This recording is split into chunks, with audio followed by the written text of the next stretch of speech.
Hi, இன்னைக்கு உருளைக்கிழங்கு கறி ரெஸ்டாரண்ட் ஸ்டைலில் எப்படி பண்ணுறதுன்னு பார்க்கலாம்.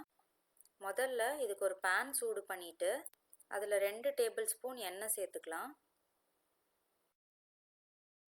எண்ணெய் சூடானதுக்கப்புறம் அதில் ஒரு சின்ன பீஸ் பட்டை, 2 கிராம்பு, ஒரு ஏலக்காய், 1/4 டீஸ்பூன் சோம்பு இதை ஒரு தடவை அப்படியே எண்ணெயில் வறுத்துக்கலாம். வறுத்துட்டு அடுத்து இதில் ஒரு 6 பல்லு பூண்டை பொடி பொடியாக நறுக்கி வச்சுருக்கேன். அதை சேர்த்துட்டு ஒரு தடவை கலந்துடலாம். அப்புறம் இதில் ஒரு பச்சை மிளகாவை இந்த மாதிரி நடுவில் கீறி சேர்த்துக்கோங்க. அதோடையே 4-5 கருவேப்பிலை. அதெல்லாம் வதங்கின உடனே நம்ம ஒரு பெரிய வெங்காயத்தை இந்த மாதிரி பொடி பொடியாக நறுக்கி சேர்த்துக்கணும். இது நல்லா இந்த எண்ணெயில் வதங்கி சுருங்கி வரணும், அது வரைக்கும் வதக்கிக்கலாம். இப்போ இந்த வெங்காயம் நல்லா வதங்கிருச்சு. இதில் நம்ம 1/4 டீஸ்பூன் மஞ்சத்தூள் சேர்த்துக்கிறோம். இப்போது அதுக்கப்புறம் 1/2 டீஸ்பூன் மிளகாய்த்தூள், 1 டீஸ்பூன் மல்லித்தூள், 1/2 டீஸ்பூன் சீரகத்தூள். இப்போ இதை இந்த வெங்காயத்தோடு நல்லா சேர்த்து வதக்கிடலாம். காரம் நீங்கள் உங்கள் காரத்துக்கு ஏற்ப மிளகாத்தூளையும் மிளகாவையும் அட்ஜஸ்ட் பண்ணி போட்டுக்கோங்க. இப்போ இதில் ஒரு 2 தக்காளி நான் இந்த மாதிரி பொடி பொடியாக நறுக்கி வச்சுருக்கேன். இதை சேர்த்துக்கலாம். இதை இப்போ நல்லா பேஸ்ட் ஆகிற வரைக்கும் வதக்கிடலாம். இதை நல்லா குத்தி குத்தி வதக்கி விடுங்க, அப்போ தான் நல்லா பேஸ்ட்டு மாதிரி ஆகும்.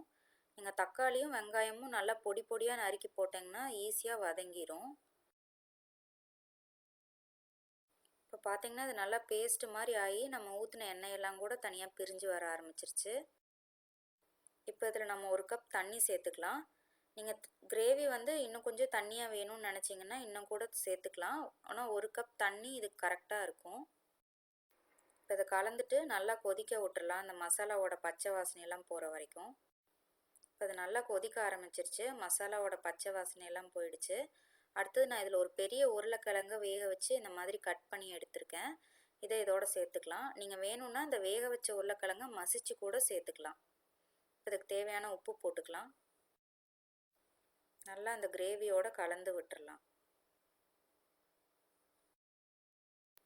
இது கலந்துட்டு இந்த உருளைக்கிழங்குல இந்த மசாலா எல்லாம் பிடிக்கிறதுக்காக நம்ம ஒரு 5 நிமிஷம் சிம்மில் வச்சு மூடி வச்சுருவோம். 5 நிமிஷம் ஆச்சு. இப்போ அந்த கிரேவி ரெடியாக இருக்கும். நீங்கள் இப்படியே எடுக்கிறதுனா கூட இறக்கிடலாம். ஆனால் நம்ம ஒரு தாளிப்பு ரெடி பண்ணி போட போகிறோம். அதுதான் அந்த ரெஸ்டாரண்ட் ஸ்டைல் ஃப்ளேவர் கொடுக்கும். தாளிக்கிறதுக்கு 2 டேபிள் ஸ்பூன் பட்டரை ஒரு பேனில் சூடு பண்ணிக்கோங்க.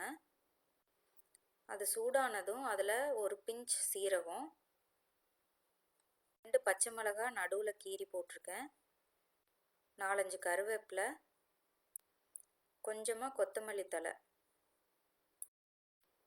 இது எல்லாத்தையும் சேர்த்து நல்லா வறுத்துடலாம்.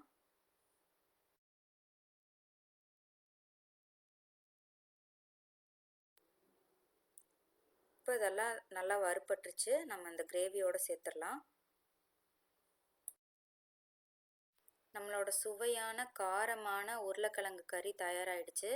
இது சூடான சப்பாத்தி, நான், ரொட்டி இதுக்கெல்லாம் ரொம்ப நல்லாயிருக்கும்.